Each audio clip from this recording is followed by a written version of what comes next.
Pemirsa, sidang perdana dengan agenda pembacaan dakwaan untuk Mario Dandi Satrio sudah selesai digelar. Tadi, usai pembacaan dakwaan oleh Jaksa Penuntut Umum, kuasa hukum Mario Dandi Satrio, Andreas Nahot Silitonga, menyatakan bahwa kliennya tidak mengajukan eksepsi atau keberatan. Artinya, sidang akan berlanjut dengan pembuktian dengan pemeriksaan saksi-saksi yang akan dihadirkan oleh Mario Dandi Satrio. Tadi jalannya persidangan pembacaan dakwaan dilakukan secara tertutup, baik itu untuk audionya ya, tetapi untuk visualnya terbuka dengan pertimbangan bahwa Majelis Hakim, ini keputusan Majelis Hakim karena dalam dakwaan ada konten asusila dan anak di bawah umur, maka audio sidang di-mute atau ditutup, tapi video maksud kami tetap ada.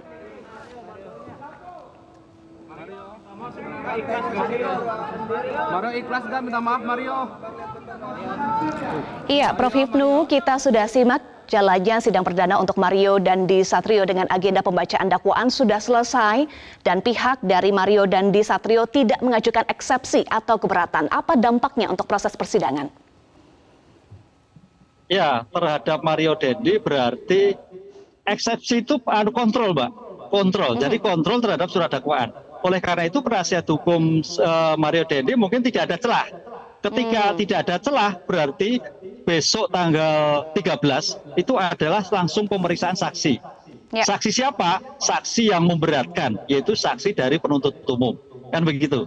Tapi terhadap Sen akan mengajukan eksepsi kontrol. Mungkin penasihat hukum berpikiran ada celah, apakah itu tempus delictinya, apakah locus delictinya yang bisa memberikan suatu celah untuk menjadikan bahwa surat dakwaan itu kabur atau tidak pas. Dan itu yang membedakan antara si Mario dan si Sen. Begitu, Mbak. Artinya juga apakah bisa diartikan bahwa pihak Mario Dandi menerima seluruh dakwaan termasuk juga dengan pasal-pasal yang didakwakan untuk Mario Dandi?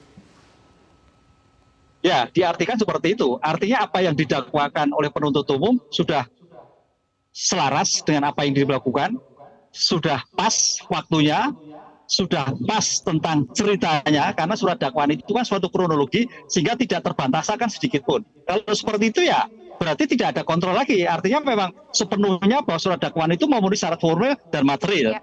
Sehingga ngapain memang memerlukan eksepsi berlama-lama. Ini Mbak, memang itu yang kita harus hati-hati. Kadang-kadang eksepsi itu memang ada, tapi juga ada eksepsi yang betul-betul eksepsi gitu loh. Ini yang saya kira perlu pembelajaran semua pihak pada penegak hukum bahwa kalau memang tidak perlu eksepsi, ya lanjut. Sehingga asas peradilan cepat terhadap pembuktian dan sampai putusan betul-betul terlaksana. Tidak seperti yang kemarin, gitu Mbak. Baik, jadi prosesnya setelah ini adalah pembuktian, dimulai dengan saksi-saksi yang akan dihadirkan oleh JPU dulu, baru kemudian pihak dari Mario Dandi Satrio ya? Ya, karena dalam hukum kan siapa yang menuduh harus membuktikan. Yang menuduh ini adalah penuntut umum. Sehingga penuntut umum pertama-tama yang berikan kewenangan untuk membuktikan apa yang didakwakan yang bersangkutan.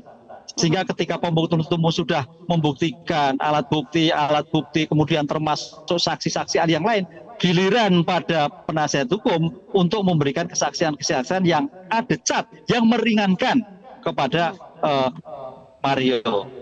Ini suatu imbangan persidangan yang betul-betul didesain di dalam melihatkan saya meringankan. Apakah yang disampaikan oleh para saksi itu betul atau tidak? Apakah saksi yang disampaikan oleh penasihat hukum itu mempunyai kualifikasi atau tidak? Karena namanya kesaksian itu betul-betul nanti beyond reasonable doubt.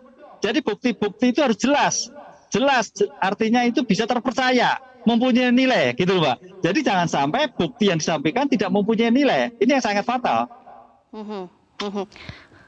Prof. Hipnu, apakah dengan tidak ada eksepsi atau keberatan juga menjadi strategi dari kuasa hukum Mario Dandi Satrio agar bisa cepat begitu ya membuktikan dari saksi-saksi yang meringankan nanti akan dihadirkan oleh pihak Mario Dandi Satrio?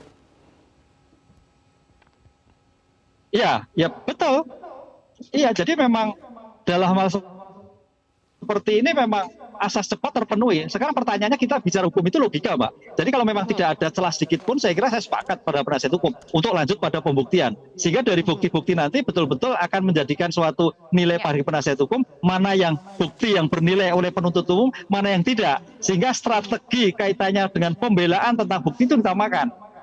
Karena apapun yang terjadi, bicara dalam suatu persidangan itu walaupun memang ada kontrol dalam suatu eksepsi, kontrol tentang syarat formulir material, tapi ujungnya pada si pembuktian.